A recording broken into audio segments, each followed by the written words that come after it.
Hai teman-teman, jadi sore hari ini kita akan nge-live nih, lagi-lagi bersama Pak Ilyas.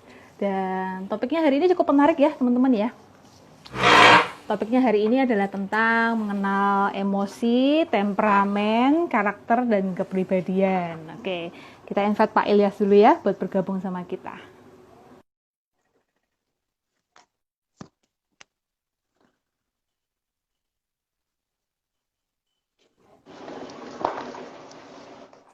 Oke, selamat sore Pak Ilyas. Selamat sore Kak Rani. Hei, gimana kabarnya sore hari ini? Alhamdulillah. Ini Kak Rani kelihatan bersinar ini. Waduh, mungkin ada lampu di belakang saya, Ada Pak, lampu. jadi bersinar terang. Gimana, Pak, Siap. kabarnya sore hari ini? Sehat? Nah, sore ini kita melanjutkan diskusi kita Kak Rani. Ya, kita akan Ya, ya, discuss oke. kemarin Ya, tentang emosi yang belum selesai. betul. Betul. Ya, Nah, oke. Mungkin melanjut ke ada. emosi dulu ya, Pak. Ada Ya. sesuatu yang masih penasaran nggak sih terkait emosi, Pak? Nah, kalau kita perhatikan berapa banyak sih orang-orang yang secara finansial banyak, berlimpah, kemudian populer juga pasti sudah Hmm. artis. Tetapi Hmm. hidupnya berakhir dengan bunuh diri, mengakhiri Oh, dirinya oke. dengan tragis. Ada Ya, ya, ada ya. banyak contoh-contoh lah. Itu kenapa? Kenapa seperti itu Kak? Hmm. Itu yang dari minggu kemarin masih penasaran ya, Pak ya? Ya, itu yang belum terjawab kemarin. Oke, ya. Mungkin nanti seiring pembahasan kita sebetulnya juga akan menjawab juga ya Pak, ketika kita mengaitkan dengan Oke. temperamen, dengan karakter, dengan Hmm. kepribadian gitu. Karena kalau memang Ya. ngomong masalah akhir yang tragis gitu dalam kehidupan seseorang, kemudian juga ketidakpuasan secara emosi itu kan luas ya sebetulnya pembahasannya ya Pak. Karena Hmm. kepuasan seseorang juga kadang ada kaitannya dengan spiritual, dengan ekonomi, Oke. dengan sosial dan aspek-aspek yang lain gitu. Oke, Hmm. mungkin secara ekonomi, secara popularitas orang-orang ini adalah orang yang ada di apa ya, cukup cukup cukup tinggi ya, cukup terkenal, Ya. ekonominya cukup bagus gitu. Tapi aspek-aspek lain dalam kehidupannya itu terpenuhi atau tidak gitu. Jadi Oke. jadi kehidupan ini kan tidak melulu hanya masalah popularitas, ekonomi dan lain sebagainya. Mungkin punya keluarga, iya punya keluarga. Mungkin teman-teman, iya ada teman-teman. Tapi pada kenyataannya kita lihat banyak sekali artis-artis, mungkin juga artis-artis Hollywood ya Pak ya, Ya. kehidupannya bergelimbang tenar, terkenal, ekonominya luar biasa, kekayaannya, teman-teman banyak, punya keluarga, tapi ternyata sampai kena depresi atau ternyata ditemukan Hmm. bunuh diri karena overdosis dan lain sebagainya gitu. Nah, sebetulnya itu nanti pembahasannya sebetulnya agak beda ya. Maksudnya itu Oh, mungkin agak lebih beda ke ya. ya lebih ke kepuasan hidup ya Pak ya. Tapi Hmm. sebetulnya di antara kepuasan hidup itu juga tetap ya mengandung pembahasan tentang emosi gitu. Karena Oke. bagaimana seseorang itu akan bisa mengelola emosinya. Salah satunya yang kemarin kita bahas cerdas secara emosi ya Pak Ilyas ya. Kan Yes. kita kemarin sudah bahas ya cerdas secara emosi. Nah itu sebetulnya penting juga untuk bisa kita latih sejak dini. Makanya hari ini kita mau ngobrol soal melatih emosi sejak dini ya Pak Ilyas ya. Oke. Siap. Salah satunya kan goalnya adalah kita berharap bahwa anak-anak itu sejak dini sudah dikenalkan dengan gimana caranya mengelola emosi dengan sehat, Hmm. kemudian menyalurkan marah dengan sehat seperti yang kemarin kita bahas Oke. gitu. Nah, kalau sejak kecil mereka itu terbiasa untuk punya pengelolaan emosi yang baik, harapannya ketika dewasa hal-hal seperti itu tadi tidak terjadi ya. Jadi ketika Oke. menghadapi masalah seberat apapun, mereka punya cara yang sehat untuk menyelesaikan masalahnya, gitu sih. Oke. Nah, kalau Oke. kita masuk Hmm. ke ini, ke sejak cerdas emosi sejak dini untuk Ya, anak-anak, itu oke. kita Ya, betul. melatih, mengajarkan, mendampinginya seperti apa, Kak Rani? Baik, oke. Itu eh ini pingin tahu dulu soal temperamen nggak, Pak? Atau langsung pingin tahu tentang cerdas emosi sejak dini nih? Oke, boleh kita bahas temperamen dulu?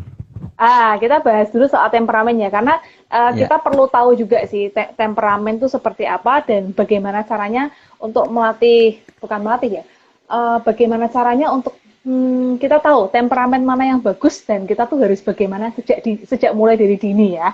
Oke, Oke. jadi banyak orang itu bingung, Pak Ilyas, antara Ya. emosi dan temperamen. Sebenarnya kalau soal Hmm, emosi kita sudah bahas ya di minggu kemarin ya, Pak ya. siap. Jadi kalau teman-teman yang masih penasaran ya, ada saya posting di Facebooknya juga, silahkan boleh disimak lagi.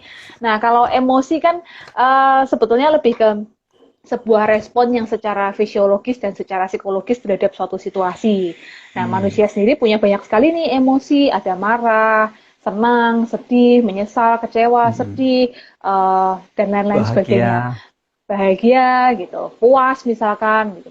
Nah, kalau temperamen sendiri ini adalah orang banyak sekali menyamakan, Mbak. Di luar Hmm, sana orang bilang temperamen dan emosi itu sama, padahal sebetulnya ada sedikit perbedaan. Kalau ya. temperamen sendiri ini lebih ke sebuah kecenderungan perilaku. Bagaimana seseorang itu berperilaku dan bersikap. Di dalamnya juga termasuk emosi juga. Di dalamnya juga termasuk Oke. emosi. Jadi emosi ini salah satu bagian yang mempengaruhi kecenderungan seseorang dalam berperilaku. Contoh nih, Hmm, contoh. Saya tuh orangnya orang yang tidak bisa nyantai gitu misalnya ya. Jadi oke. dalam menghadapi situasi apapun, ada sedikit masalah aja, saya cenderungnya lebih gampangnya tegang gitu. Terus kemudian bereaksi, pinginnya cepet-cepet menyelesaikan masalahnya. Nggak bisa dibawa santai aja, dibawa bercanda aja, dibawa ketawa Oke. ketiwi aja, nanti aja lah gitu. Misalnya saya bukan tipe orang yang seperti itu. Nah ini masuknya adalah temperamen. Jadi karakteristik saya, respon saya setiap kali saya ketemu dengan sebuah masalah atau pemicu tertentu. Itu namanya temperamen. Nah, temperamen ini sendiri sebetulnya suatu hal yang diwariskan secara turun-temurun, Pak Ilyas. Jadi, Hmm, temperamen itu adalah sesuatu hal yang sifatnya genetis. Jadi, sejak oke. sejak bayi itu lahir, temperamen itu sudah ada bersama dia. Pertanyaannya, temperamen itu berasal dari siapa? Nah, Oke. temperamen sudah ada sejak lahir, pertanyaannya diwariskan dari siapa? Tentu saja dari pasti dari orang tuanya, kemudian juga dari nenek moyangnya, kadang-kadang juga bisa dari keluarga yang tidak langsung, misalkan paman, bibinya, tantenya gitu. Yang penting jangan Hmm, dari tetangganya, Pak. oke. Yang penting jangan dari tetangganya. Oh ya, Pak Ilyas, mungkin boleh ditambahkan di kolom komentar ya, Pak ya, tentang judul kita Ya, hari ini ya, Pak ya. ya silakan, Mbak. Oke, saya akan tuliskan ya. Mungkin sambil Pak Terus, Ilyas ada yang pingin dibahas dulu, Pak, biar teman-teman jadi tahu oh, ya pembahasan kita hari ini apa nih. mungkin sambil Kak Rani ngetik, saya boleh promosi ini, Kak. Promosi apa itu? Iya, oke. Eh, program berbagi di Semarang, Kak Rani. Oke, boleh, Pak. Di Semarang ini kita ada program berbagi dalam bentuk makanan, yaitu nasi nasi kuning, nasi box, di mana harganya itu paling murah 10.000. Nah, di situ Hmm, tujuannya untuk apa? Itu kita bagi-bagi ke teman-teman yang terdampak COVID secara langsung. oke, Istilahnya, oke. teman-teman jangan tanya rasanya gimana, yang penting bisa makan dulu lah gitu loh, Kak Rani. Oke, iya, iya. Karena ya, yang penting teman-teman yang terdampak itu bisa makan, bisa apa ya, menyambung hidup. Nah, Alhamdulillah ini yang donasi sudah ada 1 juta rupiah yang masuk, Kak Rani. Wow, oke, Pak. Nah, terus Bagus sekali satu ya. juta rupiah, terus ada yang nyumbang beras juga ada 20 kilogram juga ada. Oke, Nah, mungkin teman-teman yang menyimak nanti di sini yang mau donasi bisa kontak ke kita untuk baik, kita oke. salurkan di Kota Semarang, Kak Rani. Yang masak bukan Hmm, bukan kami, Kak Rani. Yang oke. masak ada timnya, yang bagi juga ada timnya. Jadi kita hanya Hmm. sebagai marketing untuk menyuarakan program berbagi ini, Kak Rani. Itu aja, Kak Rani. Oke. Bagus sekali ya, Pak ya. Di tengah kondisi Ya, seperti ini yang memiliki kelebihan harus bisa membantu yang berkekurangan ya tentunya ya, Pak ya. ya, Oke, itu ya. sebagai praktek cerdas emosi, Kak Rani. Iya, Pak. Iya, betul sekali. Minggu kemarin kita bahas soal empati dan kepedulian dengan Ya, situasi orang lain ya, Pak ya. Jadi ya. sebetulnya melatih kita untuk ini sebetulnya berdana, kemudian kita memberikan sesuatu pada yang membutuhkan, melatih empati kita ya, supaya kita bisa Ya. membayangkan kita ada di posisi orang lain itu seperti apa. Ini salah satu cara Mm-mm. sebetulnya sarana yang bagus juga, Pak, untuk bisa kita berikan contoh untuk anak-anak generasi-generasi Ya. yang lebih muda. Jadi orang tua ini menyalurkan bantuannya secara langsung, tapi ternyata Pak, dengan memberikan bantuan itu hanya sekedar transfer atau hanya sekedar memberikan uang itu punya dampak berbeda ketika kita melayani secara langsung, Pak. Nah, ini juga Oke. mungkin salah satu sarana ya, orang tua Ya. atau orang-orang yang lebih senior seperti kita bisa memberikan contoh untuk anak-anak sejak mulai dini bahwa Hmm. ternyata membantu seseorang itu belum cukup hanya sampai pada tahap memberikan saja atau menyalurkan Oke. saja. Alangkah baiknya misalkan ada sebuah konsep di Semarang ini, kebetulan di tempat Mm-mm. ibadah saya juga ada sebuah proyek itu namanya kantin kebajikan, Pak. Kantin Oke. kebajikan ini setiap 1 minggu sekali, sekarang sudah ada di banyak tempat ya. Nah, di setiap Mm-mm. tempat 1 minggu sekali akan membagikan makanan untuk para fakir miskin, orang-orang tidak mampu, dan lain sebagainya. Hmm. Pertanyaannya adalah, apakah orang-orang mampu juga kadang mampir untuk makan? Iya, iya, orang yang mampu pun juga kadang-kadang juga mampir untuk makan. Namanya juga gratis ya. Tapi it's okay. Ya. Itu terserah aja sih. Itu pilihan dari tangan mereka. Tapi Mm-mm. yang ingin saya soroti adalah ternyata yang membantu kantin kebajikan ini ternyata bukan hanya seorang tukang masak biasa saja. Memang tukang masak Mm-mm. ini juga diberikan gaji atas ongkos capeknya gitu ya, Pak. Tapi Oke. para pengusaha-pengusaha yang sukses, yang ekonominya secara ekonomi berkecukupan, juga ikut membantu Mm-mm. dan melayani, Pak. Ikut membantu menyajikan Oh. makanan, ikut membungkus, ikut memasak, ikut melayani Mm-mm. para fakir miskin dan kaum duafa ini. Nah, ini ternyata dampaknya akan jauh lebih baik dan lebih besar. Apalagi kalau bisa diperlihatkan kepada generasi penerus kita, anak-anak kita bahwa Hmm. ini loh, papa mama aja juga melayani loh, membantu sesama tanpa pilih kasih. Nah, ini salah satu cara untuk Oke. melatih cerdas emosi sejak dini gitu. Jadi dari Very konsep good. memberi tadi berawal, kita malah jadi berkembang ke ini ya Pak ya, bisa jadi Hmm. salah satu cara. Anak-anak akan belajar bahwa ternyata mama papa saya aja nggak pilih-pilih loh ketika mau melayani orang lain gitu. Maaf dari latar belakang apapun, ternyata papa mama Oke. saya nggak pilih-pilih. Nah, kalau ini ditanamkan sejak dini, ini akan bisa membentuk karakter anak cerdas secara emosi. Dia akan tumbuh menjadi anak yang lebih peduli dengan lingkungan di sekitarnya, kemudian juga mental yang lebih baik juga ketika dia dewasa. Gitu. Oke. Keren Kak Rani. Siap. Ya Kita Pak, lanjutkan lagi. mudah-mudahan menginspirasi. Oke, lanjut. Ya. Temperamen Temperamen sudah ya tadi kita sampai ya sudah kita temperamen kupas ya Pak kan. ya. Itu apa Betul, jadi sebagai lebih ke pemicu atau apa Kak? Respon ya? ya, jadi temperamen ini kan sifatnya bawaan, Pak. Nah, temperamen ini akan kelihatan setiap kali seseorang itu ketemu dengan sebuah stimulus atau situasi, bagaimana dia Hmm. bersikap, bagaimana pola pikirnya, bagaimana dia memutuskan sesuatu, bagaimana ritme bekerjanya itu akan kelihatan dan sekumpulan pola itu dinamakan temperamen gitu, Pak. Hmm.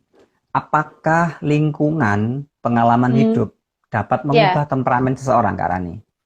Kalau temperamen cenderung menetap, Pak, sepanjang hidup kita. Oh, Jadi, misalkan mhm. pun berubah, perubahannya tuh hanya sepersekian saja. Ini sudah dicek, Oke. dilakukan penelitian, jadi sepanjang rentang berapa tahun kehidupan, mulai dari seorang anak kecil, contohnya bayi yang baru lahir ya, dari cara Hmm. menangisnya atau cara dia meminta susu dan lain sebagainya, ternyata itu sudah bisa menunjukkan temperamen si bayi itu. Dan ketika dewasa itu ternyata juga konsisten, Pak. Ternyata dibuktikan konsisten. Oh. Cara dia dalam meraih sesuatu, anaknya ini bayinya ini pasrahan nggak sih kalau misalkan nggak dikasih susu berjam-jam, ya udahlah pasrah aja, atau dia nangisnya kenceng misalnya begitu. Nah, ini menentukan Hmm. ketika dia akan meraih sesuatu, misalkan ketika dia berkarir, ketika dia mengejar pendidikannya, atau Oke. ketika dia bekerja gitu. Temperamen ini akan menentukan sepanjang kehidupan dia. Jadi misalkan pun berubah, geser-geser sedikit karena faktor lingkungan atau faktor orang-orang di sekitarnya, geser tidak akan banyak, Pak. Jadi temperamen bawaan itu nggak akan berubah sepanjang kehidupan Oke. seseorang. Siap. Nah, kalau kita kalau memang Iya, temperamen itu secara genetik diturunkan dari orang tua ke betul, betul. anaknya terus dan Iya, terus menerus. Nah, iya. perpaduan dari etnis, misalkan etnis A dengan Hmm. etnis B, kemudian menikah, itu lebih Iya. kuat yang mana, Kak Rani? Maksudnya siapa yang lebih kuat dari ayah atau dari Yang ibu gitu dominan? ya, Pak ya? Ya. Yang dominan ya, Pak ya? Ah, Belum ada penelitian yang pasti ya yang membuktikan itu ya, Pak ya. mm-mm, Sejauh ini sejauh yang orang teliti dan lain sebagainya, ternyata peran ayah dan ibu itu sama-sama besar kok, Pak, dalam mempengaruhi oke. temperamen seorang anak gitu. Mungkin misalkan dari ibunya 40%, ayahnya 60%, atau sebaliknya ayah Hmm, 60%, ibu 40% gitu. Jadi keduanya bercampur, Pak. Terus kemudian juga nggak bisa diteliti secara pasti ini dari ayah atau dari ibu, karena ternyata ayah pun juga membawa dari nenek moyangnya sebelumnya, dari hmm, orang tuanya, ibu pun juga begitu. Jadi campurannya ini sudah sulit untuk harus dibedakan. Oh, ini dari mana, ini dari mana, dari mana gitu. oke. Tapi yang jelas Nah, kedua belah pihak ini, dua-duanya ini pasti berpengaruh. apakah temperamen itu baik, tidak baik, atau Hmm. netral, Kak Rani? Oke, Nah, ini pertanyaan bagus juga sih. Seperti minggu kemarin kita bahas ya, Pak. Apakah orang Ya. emosian itu bagus gitu ya? Oke. Temperamen sebetulnya pada dasarnya sama, Pak. Netral seperti emosi. Jadi temperamen itu Hmm. bukan baik, bukan buruk, bukan jelek atau apapun. Temperamen adalah suatu kata sifat yang netral, tidak memiliki makna Hmm. apapun. Yang tidak baik itu adalah yang temperamental, seperti orang yang Oh. emosional. Nah, temperamental itu maksudnya terlalu reaktif, terlalu Oh. responnya tuh terlalu liar sekali menghadapi suatu situasi, mungkin juga terlalu agresif dan lain sebagainya. Terus makanya orang sering bilang, kamu loh kok temperamen banget jadi orang. Padahal arti kata temperamen itu bukan itu sebetulnya. Kalau yang reaktif itu Temperamental ya. temperamental, betul sekali. Jadi temperamen sendiri adalah suatu kata sifat yang netral, Pak. Tidak ada Hmm. baik, tidak ada buruk, tidak ada yang apa? Yang ada hanyalah plus minusnya saja. Jadi temperamen Oh, plus. tertentu, kelebihannya ini, kekurangannya ini, dan semua temperamen itu sebetulnya saling melengkapi. Begitu. Oke. Terus kita lanjutkan ke karakter Kak Oke, Rani. siap. Karakter. Oke, saya Ada siapkan orang nih materinya. mengatakan karakter ini. Ya, Kita ya. sekarang kita siapkan pendidikan berbasis karakter. Oke, Berbasis ya. karakter itu yang gimana gitu Kak Rani? Ah, orang sering ini ya Pak ya, salah juga antara menyebut karakter dan kepribadian ya. Pada dasarnya Ya. sebetulnya karakter dan kepribadian itu ada sedikit perbedaan. Hmm. Karakter sendiri itu adalah kombinasi sifat-sifat di dalam diri seseorang gitu ya. Jadi karakter itu sesuatu yang unik gitu. Karakter saya, karakter Pak Ilyas, karakter orang-orang yang lain itu tidak akan sama karena kombinasinya itu berbeda-beda. Mungkin ada Oke. satu dua unsur di dalam diri kita sifat-sifat yang mirip, tapi tentu saja kombinasinya pasti akan berbeda-beda gitu ya. Berbeda. Jadi ibaratnya mau bikin adonan bolu kukus gitu ya, ada tepung terigu dan lainnya dan lain sebagainya. Ketika sudah jadi satu adonan itu yang dimaksud dengan karakter Karakter. gitu. Karakter. Nah, uh, orang itu seringkali begini Pak, seringkali karakter itu malah identik dengan yang sudah dinilai atau dikelompokkan karakter baik, karakter buruk, karakter begini gitu. Jadi Hmm. karakter itu seiring berkembangnya di masyarakat, istilah di masyarakat, sering orang itu malah sudah mengecap gitu ya, karakter yang baik itu begini, karakter yang tidak baik itu begini, karakter yang Hmm. apa tidak bermoral tuh yang seperti ini gitu. Jadi karakter pada Oh. perkembangannya seringkali mengalami penilaian dari orang-orang. Jadi banyak sekali yang pendidikan-pendidikan karakter tujuannya adalah untuk membentuk karakter-karakter yang baik, yang positif, yang akhlaknya yang mandiri misalnya seperti itu. Sebetulnya tujuannya kan untuk membentuk sebuah karakter yang menetap di dalam diri seseorang begitu. Oke, siap. Tapi ya Nah, tidak ada yang salah sih ya, tidak ada yang salah dengan konsep hmm, itu. Membentuk karakter lebih positif tentu itu suatu tujuan yang baik gitu. oke. Nah, ini Kak Rani, kita break sebentar. Oke, Oke, apa nih? Ada kita iklan, Pak? break. Ah, biasanya kan kalau siaran di radio ada break gitu kan, ada musik, ada Oh lagu ya, gitu kan Kak lagunya Rani. dulu ya. Oke, lanjut Ya, kirim-kirim salam. kita breaknya ini kita sapa teman-teman yang udah gabung. Mas Sopir Yes, Kosan oke. 99, Ya, Putri ya, Primadani, Black ya. Tuxedo 13, Diki Surya, Noviantara, Oke. El Syada, oh, namanya Yes, ini ya. SNT Elizabeth. Wow, 703, luar biasa. Softy, Iya, Honggo Sakti, Widakdo, Tunggu Widakti. Pejati Hmm. Dupa Semarang. Ini banyak karena ini Ya, semua ini. Nah, unik-unik ya. unik-unik ini. Nah, Nah, sekarang ini masuk ke ada pertanyaan nih, Pak. ada pertanyaan menarik dari Oke, Kak ya, El Syada ini. Topiknya sangat Elizabeth. menarik. Minta solusi dong Ya, Kak Rani. Saya ya. pusing skripsian. Semenjak teman-teman pada duluan sidang, saya tidak semangat lagi ngerjain skripsi. Karena Oke. ditinggal temen jadi males ngerjain. Gimana solusinya Kak Rani? Oh, oke, solusinya ya.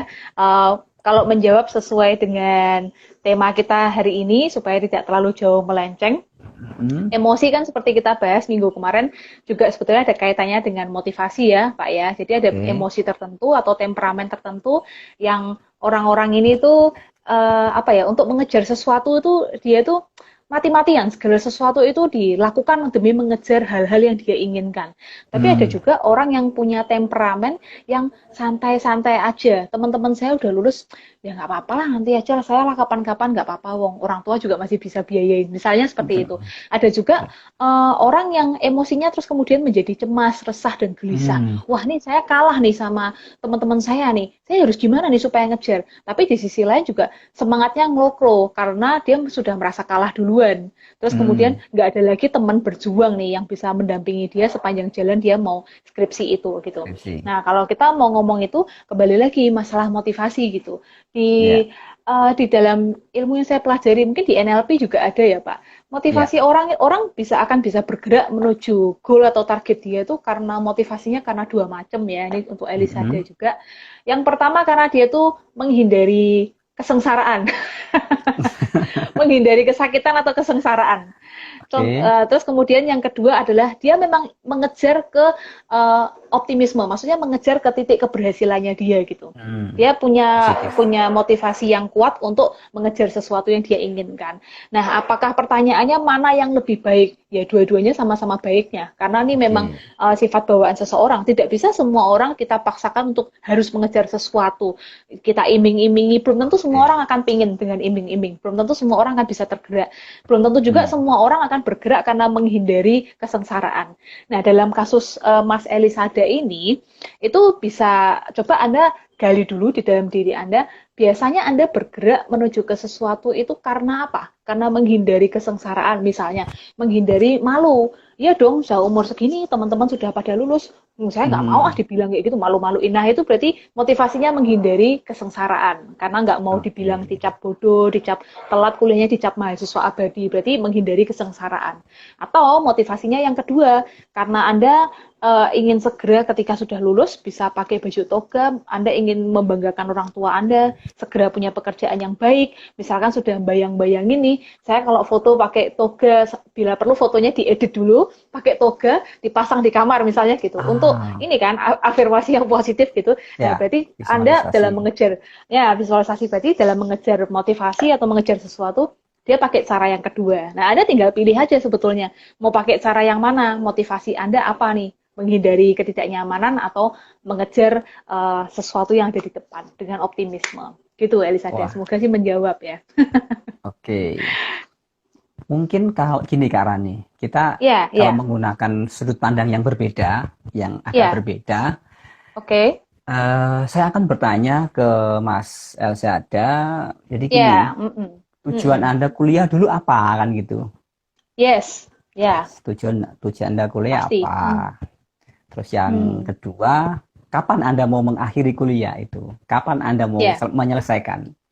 Nah, kalau ya. ketika Mm. Anda sudah clear mau menyelesaikan, nah tinggal Ya. kita lihat apakah dengan pusing itu membuat Anda semakin semangat untuk mengerjakan. Hmm. Ya, ya. Nah, terus rasa malas itu apakah malas itu tidak penting kata guru saya, yang penting Ya, Anda ngerjakan saja gitu loh. ya. Nah, ini sepertinya dari jawaban Kak Rani, Mas saya sudah dapat solusi Kak Rani, jadi saya tidak perlu Ya. menambahkan Kak Rani. Oke, Oke, ya. Mm-mm. kita Mudah-mudahan sih lanjutkan. terpuaskan ya, Pak ya. Oke. Ya. Oh ya, Nah, sekaligus Pak menambahkan sedikit tadi tentang karakter ya Pak ya. Mungkin juga ya, banyak orang akan bertanya, karakter ini genetik atau pengaruh lingkungan? Pasti kan akan banyak pertanyaan seperti itu ya Pak ya. yes. Ternyata karakter sendiri itu adalah sesuatu yang sifatnya genetik, tapi juga berkombinasi dengan faktor lingkungan. Jadi nature Hmm, dan nurture itu dua kombinasi, tapi kita nggak bisa lihat ini. Maksudnya banyak faktor yang mana nih, mana yang lebih berperan dalam diri seseorang. Karena sejak dia lahir, dia kecil, dia tumbuh dalam lingkungannya, kedua faktor ini akan bercampur baur jadi satu, jadi nggak bisa lagi dipisah-pisahkan. Tapi kalau ditanya oke. karakter itu asalnya dari mana, dua faktor ini berkombinasi jadi satu, Pak.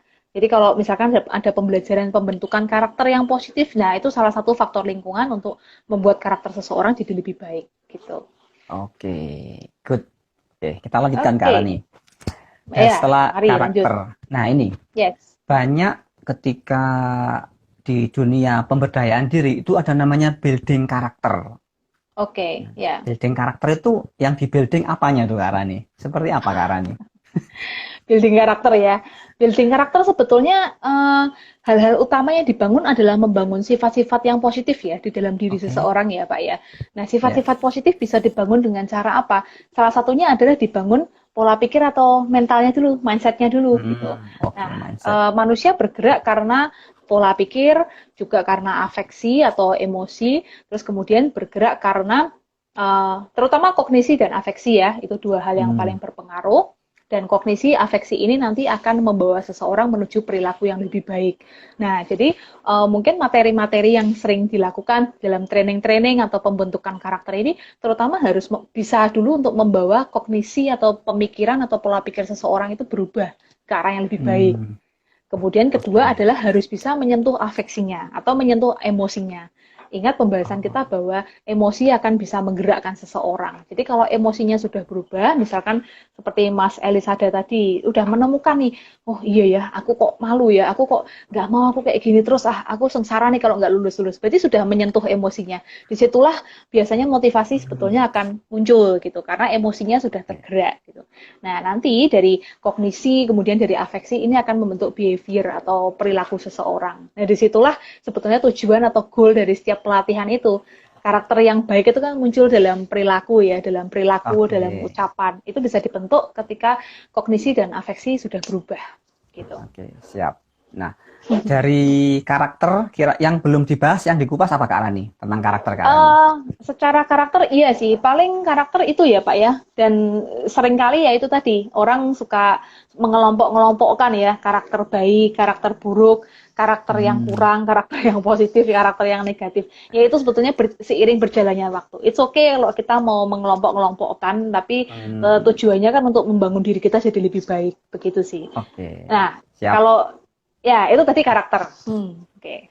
Nah, sekarang lanjut ke kepribadian. Nah, pribadi, Nah, ini dia. kepribadian. Oke. Kepribadian itu, Jadilah hah? pribadi unggul. Nah, gitu Kak. Pribadi excellence. Ya, Silakan Kak Rani. excellent ya. Oke, kalau kepribadian itu sebetulnya juga orang makanya sering salah ya antara karakter dan kepribadian gitu. Katanya mereka merasa karakter dan kepribadian itu dua hal yang mirip atau dua hal yang sama gitu. Sebetulnya memang banyak kemiripan, sebetulnya juga unsur-unsurnya juga sama. Kalau Hmm, kepribadian itu satu kumpulan sifat, pola pikir, pola perilaku, hmm, pola emosi. Jadi sudah seperti satu satu kesatuan, satu paket yang tidak terpisahkan dari oke. diri seseorang, Pak, gitu, kepribadian. Ya. Tapi yang membedakan adalah kepribadian ini cenderung biasanya dianggapnya netral. Kalau karakter kan kita sudah Oh, suka mengelompok-kelompokkan tuh, karakter yang ya. positif, karakter yang negatif dan lain sebagainya. Kalau kepribadian ini satu paket yang utuh, yang full gitu. Jadi sifatnya Oke. netral. Tentu ada sisi plusnya, tentu ada sisi minusnya gitu. Dan kepribadian seseorang itu bisa kelihatan ketika dia menunjukkan identitas dirinya gitu. Misalnya nih Pak Ilyas ingin menampakkan diri karakter kepribadian Pak Ilyas tuh kepribadian yang enjoy, yang nyaman, senang bergaul dengan orang baru, kepribadian yang suka belajar gitu. Jadi kepribadian biasanya sesuatu yang Hmm, ingin kita tampakkan keluar. Bagaimana seseorang membawa dirinya, bagaimana seseorang oke. menampilkan dirinya. Itulah bentuk kepribadian dia. Gitu. Oke, itu dari kepribadian. Oke, selamat Ya, bergabung betul Mbak Meta. sekali. C Y itu bacanya gimana Mbak? C itu Mbak. CY, saya juga kurang tahu ya. Mungkin ada Alexander singkatan-singkatan ya. Ada singkatan Suryajaya. tertentu ya. Itu termasuk kan mau menampilkan kepribadiannya itu Kak ya. Iya, betul, betul, betul. Oh, ini doa yang Oh, bagus ya dari Mas Elis. Ada sukses terus Kak Rani dan Pak Ilyas. Makasih solusinya. oke. Nah, Tinggal bagaimana sekarang cari motivasi. Oke. oke, kita lanjutkan ini Kak ke Yes, kepribadian. Pak. Nah, kalau ngomong Kepribadian, ya. kepribadian, tiba-tiba Hmm. langsung muncul gambar di depan saya, Pak. Sekolah Hmm. kepribadian. Nah, Oh iya, iya, iya, iya. Oke. di Terus, Surabaya itu ya. ini cerita dulu Kak Rani. Di Surabaya itu Oke. saya dapat klien, Hmm. beliau istri pemilik perusahaan, terus Oke. punya dua anak, cewek cowok. Yang Oke. satu sudah S1 arsitek, yang kedua sekolah di BINUS di Jakarta. Nah, ini kedua anaknya ini itu dimasukkan di sekolah kepribadian, Kak Rani. Masuk Oke. sekolah kepribadian, curhat sama saya, cerita bahwa untuk Hmm. masuk sekolah kepribadian ini membayar per anak 35 juta, Kak Rani. Oke. Hmm. Jadi langsung dua anak 70 juta cash lunas di depan, Kak Rani. Kelasnya baru tahun Hmm. depan gitu, Kak Rani. Wow, Oke. ini Hmm. luar biasa sekali gitu. Artinya kan Hmm. apa? Ada pasar di sana, Kak Rani, tentang namanya Ya. sekolah kepribadian. Itu yang pertama. Ya. Yang Hmm. kedua, fenomena orang-orang yang merasa tidak percaya diri, Kak Rani. Hmm. Nah, tidak percaya diri itu kalau kita kupas secara kepribadian gimana Kak Rani? Silakan Kak Rani. Hmm.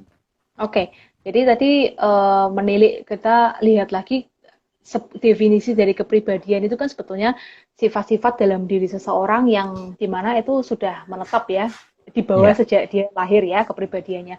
Tapi tentu faktor lingkungan nanti, stimulasi dari lingkungan akan bisa mempengaruhi kita.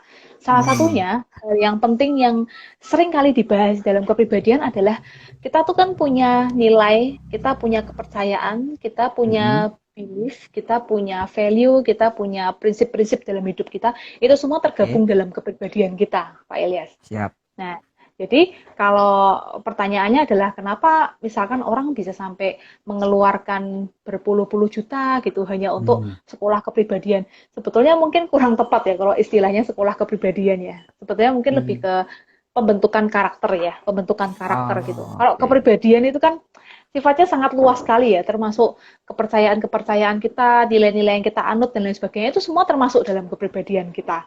Dan Hmm. terkadang kan hal-hal seperti itu tidak mudah untuk dirubah ya, meskipun Ya. kita ikut pelatihan, ikut sekolah dan lain sebagainya. Tapi prinsip-prinsip dasar itu kan tidak selalu bisa dirubah gitu.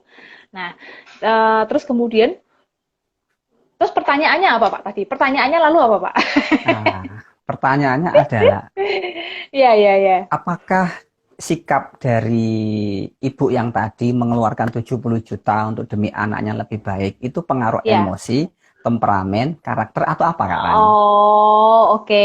Jadi apa motivasi si ibu untuk menyekolahkan si Ah, anak gitu ya, puluhan juta iya, ya. Oke. Eh, saya sih nggak tahu persis ya karena nggak kenal dengan oke. orangnya, jadi mungkin sulit ya untuk Hmm, mengatakan. Tapi kalau secara umum saja, mungkin hal itu dipengaruhi oleh emosi ya, Pak ya. Sekali lagi iya, emosi akan menggerakkan seseorang untuk memutuskan sesuatu, untuk melakukan sesuatu. Termasuk ketika orang tua mengharapkan pendidikan yang terbaik untuk anak-anaknya. Tidak pernah ada yang salah. Bahkan sekolah yang terbaik, sekolah yang harganya ratusan juta selama 1 tahun, oke. itu pun akan rela dibayar oleh orang tua. Demi apa? Demi untuk bisa si anak ini punya karakter yang terbaik, punya kepribadian yang terbaik, punya pola pikir mungkin yang lebih unggul dibandingkan orang-orang yang lainnya. Jadi Hmm, sekali lagi itu bukan sesuatu hal yang salah atau benar gitu. Tapi mungkin si ibu ini punya satu alasan ya dibalik dia memutuskan hal itu untuk anak-anaknya. oke. Salah satunya mungkin emosi ya. Emosi. Kemungkinan ya karena saya juga nggak kenal orang ini secara pribadi dan nggak tahu alasannya apa. Mungkin dia melihat bahwa lingkungan zaman sekarang ini stimulasinya kurang begitu positif gitu ya untuk perkembangan karakter dan kepribadian si anak gitu kan. Sehingga mungkin lebih Hmm, baik mencegah sejak dini dan memilih sekolah yang dimana anaknya nanti akan dilatih secara intens gitu loh, dilatih secara intens untuk oh, membentuk oke. kepribadiannya menjadi kepribadian yang utuh dan baik sejak dini. Nah, mungkin itu juga hal yang mendasari orang tua ini mungkin masuk ke pembahasan kita ya Pak ya. Jadi Ya. bagaimana caranya menanamkan emosi yang positif dan baik sejak dini. Nah, mungkin harapan si orang tua ini ingin memberikan stimulasi lingkungan yang terbaik, kemudian pendidikan yang terbaik untuk anak-anaknya dan tidak pernah ada yang salah ya sekali lagi mungkin itu satu langkah preventif ya supaya si anak ini kemudian karakternya tidak bercampur baur dengan lingkungan-lingkungan yang tidak baik mungkin atau pengaruh-pengaruh yang kurang positif dan akhirnya akan mempengaruhi karakter si anak gitu. Jadi sebetulnya ya ini cuman apa ya langkah pencegahan ya mungkin karena si orang tua takut atau khawatir nanti kalau anaknya bergaul dengan lingkungannya salah atau punya Oh, pemikiran oke. atau nilai atau belief atau value yang salah seiring dengan berjalannya dia menjadi semakin dewasa. Hmm, Jadi sejak dini sudah dididik dengan cara yang terbaik. Mungkin itu ya dari oke. emosi Nah, si orang tua ya. kita lanjutkan Kak Rani tentang ini, Oke, siap. kecanduan HP. Ya, ya, ya. Oke. Itu kalau Kak Rani ketemu banyak orang tua, entah di sekolah, Ya. SD, SMP, Hmm. SMA, itu mungkin akan curhatnya ke Kak Rani. Kak Rani, anak saya kok kecanduan Iya, game iya. HP. Ini gimana Kak Rani solusinya Kak Rani? Nah, itu bagus nggak sih secara emosi, temperamen, karakter, atau kepribadian ketika seorang anak kecanduan game online di HP Kak Iya, Rani? iya. Eh, jadi kalau di dalam dunia psikologi itu dikenal istilah addicted ya Pak ya. Addicted sudah Hmm, dalam tahap ketergantungan. Nah, segala sesuatu yang kita sudah masuk dalam taraf ketergantungan itu tidak akan baik efeknya, oh, apapun oke. itu. Bahkan ketergantungan cinta sekalipun jadi bucin lama-lama. Ketergantungan apapun tidak akan baik efeknya. Karena Hmm. kenapa? Karena ini menunjukkan bahwa karakter atau kepribadian seseorang itu sebetulnya tidak utuh. Jadi orang ini Oh, membutuhkan sesuatu di luar dirinya supaya dia tuh bisa merasa bahagia, supaya apa ya, oke. kehidupannya bisa menjadi utuh, kemudian dia bisa merasa tenang, mungkin begitu dia bisa merasa Hmm. nyaman gitu. Tapi kan dia mengandalkan sesuatu di luar dirinya. Dan ini Ya. mengindikasikan bahwa ada sesuatu yang kurang nih di dalam hatinya, di dalam batinnya, di dalam pemikirannya gitu. Hmm. Nah, sesuatu yang kurang ini seringkali kasus-kasus yang masuk memang betul sih Pak, belakangan kasus yang masuk remaja berusia SMP sampai SMA itu mayoritas orang tua mengeluhkan soal ketergantungan gadget atau Ya. handphone. Tapi seringnya setelah dilakukan observasi wawancara lebih lanjut, ternyata memang tidak utuhnya ini karena seringnya faktor keluarga ya Pak ya. Hubungan Hmm. emosi yang kurang antara orang tua dan anak. Orang tua salah satu pembentuk karakter yang terbaik bagi si anak. Kemudian juga si anak ini ternyata juga kurang kurang apa ya? Kurang bagus dalam penyaluran emosinya. Emosinya. Ternyata Oke. begitu kasus yang sering terjadi. Jadi ketika dia mengalami stres, ketika dia cemas, ketika dia panik, ketika dia ketakutan, nggak tahu harus bagaimana cara menyalurkannya, akhirnya salah satunya medianya adalah handphone, tempat di mana dia bisa Hmm. merasa nyaman, tempat di mana dia bisa merasa terpenuhi segala kebutuhan emosinya gitu. Padahal itu sifatnya semu ya sebetulnya. Tapi Yes. ketika kebutuhan itu terpenuhi untuk sesaat, akhirnya dia merasa nyaman dan disitulah awal mula terjadinya ketergantungan atau addicted gitu. Gantungan. Tapi sekali lagi mau ketergantungan handphone atau apapun itu tidak akan berdampak baik karena mengindikasikan ada sesuatu yang kurang dalam karakter atau kepribadiannya gitu. Oke. Solusinya Kak Rani Nah, supaya solusinya solusinya kan ada dua Kak Rani, ada dua. ya, Yang pertama untuk yang sudah kecanduan, yang kedua untuk ya, yang belum pencegahan. mencegah ya Gimana Pak Kak ya. Rani? Ya. Oke, kalau yang sudah kecanduan, sebetulnya mudah sih. Sebetulnya malah lebih mudah gitu ya. Kenapa? Karena Oh. ketika si anak ini sudah kecanduan, kalau orang tuanya, orang tua adalah orang terdekat ya gitu, atau siapapun lah orang yang terdekat dari si Mm-mm. anak ini, tahu nih si anak kecanduan nih. Nah, terus kemudian tinggal dicari berarti. Kalau sudah tahu kata kuncinya berarti ada sesuatu yang kurang, ada sesuatu yang tidak Mm-mm. terpenuhi. Coba carilah gitu. Apa yang kurang? Kebutuhan Oh, emosi si oke. anak ini apa gitu ya. Setiap Ya. orang punya tangki cinta ya tentunya ya. Dan tangki cinta Yes. ini bisa diisi dengan cara yang berbeda-beda. Mungkin nanti kita Mm-mm. bahas lagi di next session gitu. Nah, Siap. intinya adalah ada sesuatu yang tidak terpenuhi di dalam diri si anak. Entah itu kebutuhan emosi, kebutuhan psikologis atau apapun. Nah, kemudian kalau sudah tahu kekurangannya di situ, ayo mari kita penuhi. Istilahnya sampai bahasa Mm. Jawanya sampai bludak-bludak gitu. Ketika Oke. tangki cintanya sudah terpenuhi sampai bludak, harapannya adalah si anak tidak lagi membutuhkan gadget, tidak lagi membutuhkan Hmm. apapun gitu. Karena kebutuhan emosinya sudah cukup, sudah full gitu istilahnya. Hmm. Nah, itu kalau si anak ternyata sudah ketergantungan ya. Salah satu caranya Oke. begitu gitu ya. Kalau si orang tua mau saling belajar, saling introspeksi diri, mau belajar mengobservasi lebih Hmm. dalam si anak, pasti akan ketemu si anak ini tuh sebetulnya kurangnya di mana gitu. Hmm. Mungkin si anak ini seringnya nggak bisa mengungkapkan pendapatnya, terus kemudian merasa tidak dihargai, sering direndahkan, Oh. mungkin komunikasinya kurang dengan orang tua, sudah dapat cap negatif dari sejak dia zaman dia kecil, jadi akhirnya ya Hmm. sudah mau ke handphone terus, mau belajar mau nggak pernah sama-sama nggak dapat apresiasi, ya udah mendingan ke handphone aja terus misalnya gitu. Oh, oke. Ya, Oke, ya. kemudian kalau yang faktor kedua, tadi yang kedua kan berarti cara pencegahan supaya ini nggak terjadi. Ya.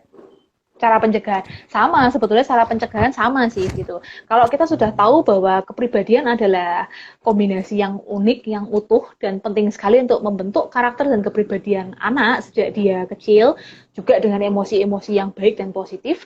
Nah, berarti kalau gitu PR-nya jadilah teladan yang baik gitu loh. Satu, jadilah Hmm. teladan fungsinya apa? Supaya anak ini punya punya belief atau value atau kepercayaan bahwa keluarga adalah tempat yang paling menyenangkan dan membahagiakan untuk saya gitu. Yes. Dan suatu Good. saat ketika dia berkeluarga, dia akan bisa mengamalkan hal yang sama, syukur-syukur menjadi lebih baik lagi gitu. Karena Hmm. contohnya sudah baik dulu nih. Jadi kebutuhan emosinya, contohnya, terus kemudian hal-hal yang dia lihat, hal-hal yang dia teladani itu sudah baik dulu. Itu langkah pertama. Oke. Kemudian langkah kedua adalah ayo, mari kita kalau sudah tahu karakter itu termasuk karakter kan berarti pola pikir, emosi, dan semua kombinasi di dalamnya, termasuk nilai, kepercayaan, dan lain sebagainya. Ayo kita penuhi itu semaksimal mungkin gitu. kita penuhi dan Hmm. supaya harapannya ibarat kayak tembok tidak ada sisi yang bocor atau bolong sedikit pun gitu dari sisi si anak gitu. Penuhinya harus mulai dari kapan? Harus mulai sejak sedini mungkin. Syukur-syukur bisa dimulai sejak anak itu di dalam kandungan ya, Pak Ilyas ya. Karena Hmm. kita percaya bahwa sejak anak di dalam kandungan ternyata kondisi emosi ibu, kemudian pendidikan karakter sudah dimulai sejak anak itu di dalam kandungan gitu. Dan bahkan ayah yang juga berempati terhadap kondisi ibunya, peduli dan kemudian orang tua dua-duanya sama-sama mengharapkan dan menantikan lahirnya si Hmm. buah hati ini, mereka menantikan dengan penuh harap, ternyata emosi itu akan ditangkap sama si anak gitu. Apalagi selama Oke. masa kehamilan ini si ibu juga menjaga situasinya baik, kemudian juga emosinya juga ada dalam kondisi yang baik, kemudian si ayah juga mendukung. Nah, ini sangat-sangat berpengaruh sekali membentuk karakter dan kepribadian si anak. Nah, syukur-syukur kalau semuanya bisa sejak dini itu sudah full, sudah bagus, si anak ini nggak akan perlu lari ke handphone atau ke gadget untuk menyalurkan kebutuhan emosinya, gitu, Pak. Oke. Wah, keren Kak Hmm. Rani. Oh, kalau jawabannya Kak Rani kan asik, runtut, menarik gitu Kak Rani. Wah, gitu ya, Nah, Pak ya. coba Oke, kalau oke. yang ditanya saya, gimana Pak Elias? Saya bilang apa Kak Rani? Nah, Bagus itu Bu. gimana, Pak? Saya bilang Oh, bagus bagus itu. ya. Bagus. Bagus ya. Nah, coba cek aja di YouTube itu penghasilan gamer terbesar di dunia siapa gitu. Iya, iya, iya, iya, iya. Betul, betul, betul, Jadi betul. jadi saya buat orangnya nggak terlalu sepaneng stres duluan gitu Kak Rani. Nah, Nah, itu ini aja coba. pertanyaannya berarti, heeh, Itu temperamennya Pak Iles berarti apa nih ya? Gitu kenapa Pak tadi? Lanjutannya kenapa biar Pak? biar orangnya nggak terlalu serius terhadap masalahnya gitu Kak Oh, Rani. iya, iya. Artinya kan Betul, betul, betul. setiap setiap kejadian ada nilai positif di balik kejadian Iya, itu.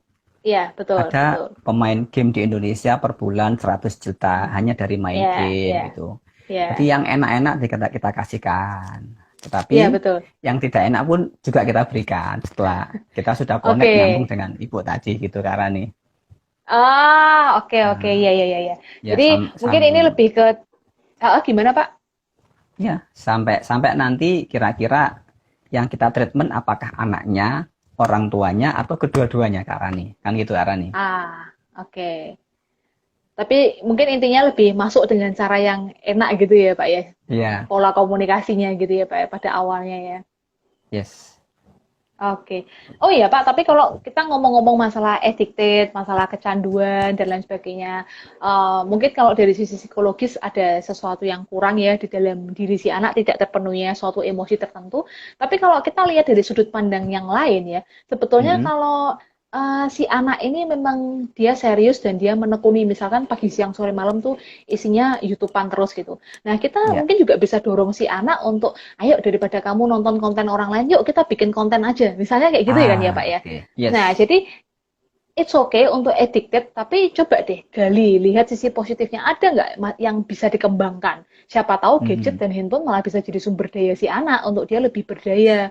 Kemudian kalau Betul, Kak misalkan Rani. dia bikin ya kan dia bikin sebuah konten, dia bisa menyalurkan hobinya, dia menyalurkan pengalamannya di situ, kemudian banyak yang nonton. Sebetulnya itu sarana untuk menumbuhkan kepercayaan diri ya dalam diri si anak ya. Wah, ternyata Bet- aku mampu nih, aku bisa nih gitu. Jadi it's okay untuk mungkin nilai matematik aku kurang bagus, mungkin sekolahku prestasinya nggak terlalu bagus, tapi aku bisa bermanfaat untuk banyak orang. Salah satunya membuat konten YouTube dari hobi-hobinya dia, misalnya seperti itu. Siapa tahu malah Hmm. jadi sarana saluran rezeki yang luar biasa, tapi tentunya dengan bimbingan yang tepat ya, Pak ya. Jadi bukan Yes. dengan cara yang ngawur gitu ya.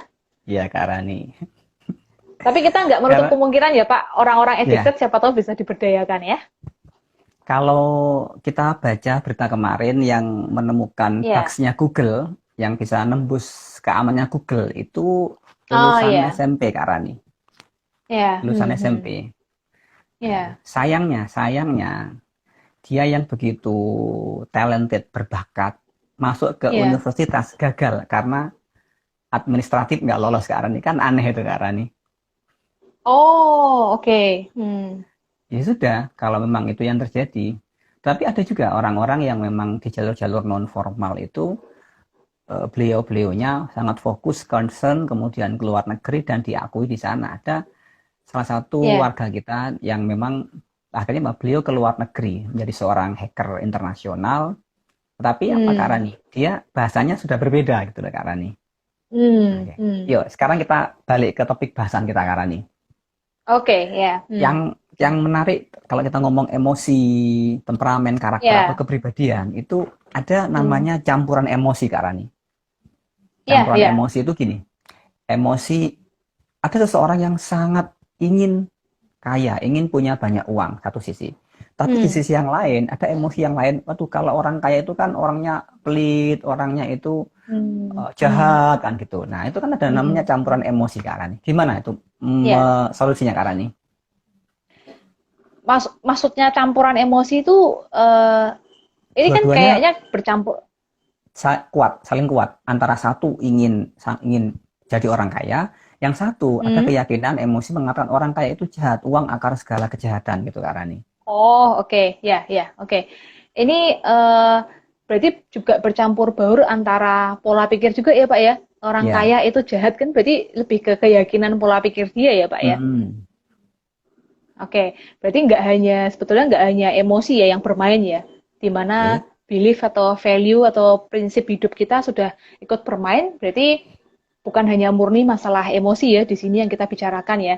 Nah, tapi kalau ngomong emosi yang seperti itu, mungkin bisa dikatakan seperti konflik ya, konflik di dalam ya Ya. Pak ya. Konflik Istilah internal. ibarat orang kayak ya konflik internal, konflik batin gitu ya. Hmm. Apakah ini wajar? Ini tentu saja kan dimiliki setiap orang ya Pak ya, kalau saya bilang ya. Oke. Karena pengalaman selama ini saya sendiri, orang-orang terdekat saya, mungkin juga Pak Ilyas, mungkin juga klien-klien yang datang ke tempat saya, di dalam kehidupan manusia ini memang ya namanya kehidupan manusia memang akan selalu ada konflik ya, terutama yang paling Hmm. sulit untuk kita taklukkan adalah konflik internal itu sendiri ya. Oke. Karena kalau saya sih lebih memilih untuk melihat konflik internal dari sisi yang positif ya. Why not? Oke. Kenapa tidak gitu? Setiap manusia pasti akan butuh konflik kok. Dari konflik itu kita akan bertumbuh gitu. Dari konflik itu Oke. kita akan semakin berkembang. Contohnya tadi misalkan saya pingin banget nih jadi orang kaya. Saya kok bosen selama ini hidupnya sengsara terus makan aja cuman 1 kali sehari misalnya kayak gitu misalnya seperti itu. Oke. Tapi di sisi lain saya punya pengalaman buruk dengan orang kaya karena saya melihat tetangga saya ditipu sampai habis-habisan. Oh, orang kaya Ah. tuh berarti pasti pelit, pasti tukang nipu, pasti hasil korupsi, Hmm. pasti begini begitu, pasti apa dan lain sebagainya. Nah, disinilah sebetulnya dituntut antara peranan emosi, peranan temperamen tadi, karakter dan kepribadian kita, bagaimana caranya bermain dan ketika permainan itu dimulai, nanti ujung-ujungnya adalah keputusan mana yang akan kita ambil, kan begitu sebetulnya. Hmm. Jadi Oke. peranan emosi itu penting sekali.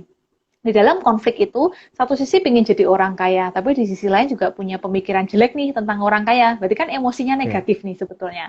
Oke, nah kemudian kembali lagi, lihat dulu gitu, temperamen dia seperti apa nih, cara dia berpikir seperti apa. Berarti kan kita lihat karakternya dia juga, kita lihat Ya. kepribadiannya dia juga.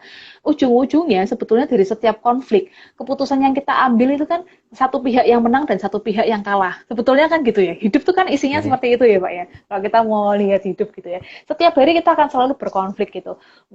Cuman pilihan untuk makan aja gitu. Mau makan 10 menit lagi Hmm. atau setengah jam lagi. Mau live dulu atau mau makan dulu misalnya gitu. Terus Oke. mau ngerjain ini dulu atau itu dulu. Berarti setiap hari di dalam pikiran kita, batin kita selalu ada konflik gitu. Nah, pilihannya adalah keputusan-keputusan Anda itu lebih sering didasarkan pada pilihan yang seperti apa. Nah ini Oke. berpengaruh dari temperamen kita, dari karakter kita, kepribadian kita. Cara kita mengambil keputusan juga termasuk emosi-emosi kita. Berarti misalnya kalau kita kembali lagi kesimpulannya minggu kemarin, kalau Anda ingin lebih sering pilihan-pilihan itu jatuh pada pilihan yang lebih membangun Anda, membawa Anda ke Mm-mm. arah yang lebih baik, cek dulu, tilik dulu gitu, emosi kita gimana, karakter kita seperti apa nih, temperamen kita gimana, dan apa yang bisa kita rubah supaya keputusan-keputusan itu kita tidak sering salah ambil keputusan. Jadi kita Oke. bisa mengambil keputusan dengan cara yang tepat dan baik gitu. Jadi konflik sih it's Oke. okay aja. Tinggal gimana kita melatih diri kita. Siap. Jadi lebih ke arah keputusan mau fokus kemana gitu Kak Yes, Rani ya. ya betul sekali. Mm-mm. Oke. Nah, sekarang kita Nggak masalah. lanjut ke kondisi saat Oke, ini Kak Rani. yes. Kondisi saat ini di mana sebentar lagi Lebaran Kak Rani. Lebaran. Ah, ya. Hmm. Nah, Lebaran itu kurang 11 hari lagi, kurang 10 hari lagi. Ya. Hmm. Biasanya di momen Lebaran itulah di mana umat Muslim itu momen saling memaafkan, ketemu yang Mhm. Mhm. jauh jadi dekat dengan segala Ya, macam ritualnya dan sekali ya, ini kita mudik sementara dilarang dulu itu Kak Rani. ya, ya, betul. Nah, itu kan apa? Apakah itu emosi yang tidak tersalurkan karena tidak bisa ketemu langsung face to face gitu Kak Rani? Iya, iya, iya. Jadi Oke. apakah kan kalau hanya sekedar video call seperti ini itu kan sudah biasa ya. Karena apa? Ya. Kebiasaan kan habit. Oh ini habit belum kita Iya. bahas ya karena ini kebiasaan ya. Iya, habit Nah belum itu ya. Kebiasaan belum mungkin ya. next ya, Pak ya. Belum Next sih. ya. Nah, bagaimana kebiasaan kita yang 4 hari, Hmm. 5 hari sebelum hari H itu harus pulang ke kampung, menyiapkan semuanya, Oke. segalanya. Nah, itu kan apa? Ada yang kurang gitu Kak Rani. Ada sesuatu yang Iya, tidak terpenuhi Kak Rani. iya, Termasuk iya, ketika orang melakukan refleksi, apa sih arti mudik, apa sih arti pulang gitu kan. iya. Hmm. Wah, itu Hmm. kan cukup banyak tinjauannya Kak Rani. Hmm. Nah, kalau dari Kak Rani sebagai seorang psikolog, Iya, melihat bagaimana orang-orang yang tahun ini dikondisikan ya Kak Rani, bukan terpaksa ya, iya, dikondisikan iya. sementara untuk tidak mudik Kak Rani. Itu Oke. gimana supaya emosinya tetap sehat Kak Rani? Oke, ya, pertanyaan bagus sih Pak, dan ini relevan sekali dengan situasi kita sekarang ini ya.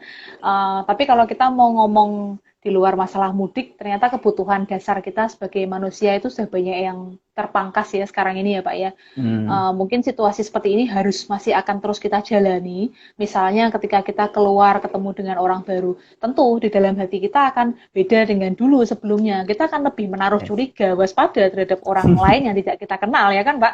Padahal dulu kita Jangan-jangan diajarkan.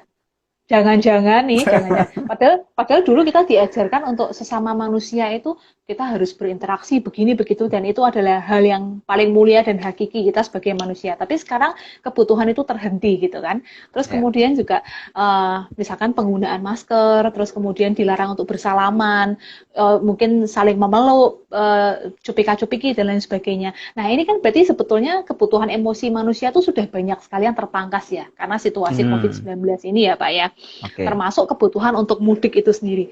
Nah, kebutuhan untuk mudik ini kan emosinya banyak sekali sebetulnya ya Pak ya. ya, Ada emosi rindu keluarga, ada emosi ingin merasakan kehangatan keluarga, emosi menumpah ruahkan cintanya terhadap anggota keluarganya, hmm, terhadap orang tuanya gitu. Memang sih, memang karena situasi ini pasti akan banyak emosi yang terpangkas ya. Bahkan yang tidak mudik aja juga semua orang akan merasakan emosi kita banyak sekali yang terpaksa harus dihambat gitu karena situasi ini. Tapi it's okay sih Pak. Maksudnya kita kan nggak bisa ya, kita nggak bisa mengontrol situasi di luar diri kita di ya. luar kita, yes, Tentunya yang bisa kita lakukan adalah kita adjustment atau penyesuaian dari dalam diri kita gitu. Adjustment bisa dilakukan dengan apa? Salah satunya adalah dengan pahami kondisinya, terus kemudian terima kondisinya dan kemudian kita mencari solusi yang terbaik gitu. Dengan kita bisa oke, memahami dan kita bisa menerima kondisi ini, oke, lebih baik saya nggak pulang karena ini akan mendukung program negara, program pemerintah, dan ini mencegah saya untuk membawa penyakit ke orang-orang di rumah saya, misalnya seperti itu. Berarti kan di sini dilatih bagaimana kita punya pemahaman yang baik ya, punya pemahaman oke, yang baik, terus kemudian kita menumbuhkan emosi yang positif gitu. Kita pilih ya, aja gitu.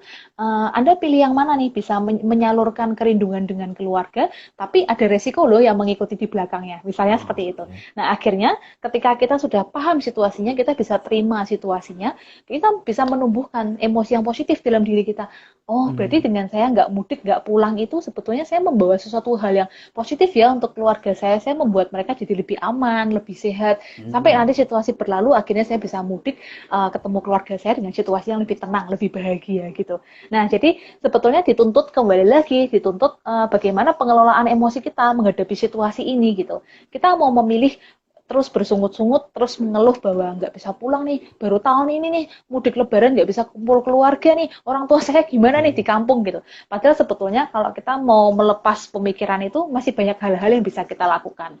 Dan dengan fokus ke hal-hal yang bisa dilakukan, itu akan membuat emosi kita jadi lebih baik gitu. Karena kita nggak fokus pada masalah, tapi kita fokus pada solusinya gitu. Jadi ya solusi, oke, mungkin meskipun nggak bisa mudik lebaran, pasti ada emosi yang terpangkas, tapi gimana caranya kita tetap apa ya, tetap ada dalam situasi emosi yang baik dan positif gitu. Itu mau nggak mau harus gitu. yes, oke Kak Rani. Nggak terasa Kak Rani, udah jam 5 sore ini Kak Rani. Cepet banget ya Pak ya, pembahasan kita Ya, kok selalu terasa begitu cepat ya Pak. Oke Kak Rani, ini Kak Rani. Ya, mungkin nanti Ya, Pak.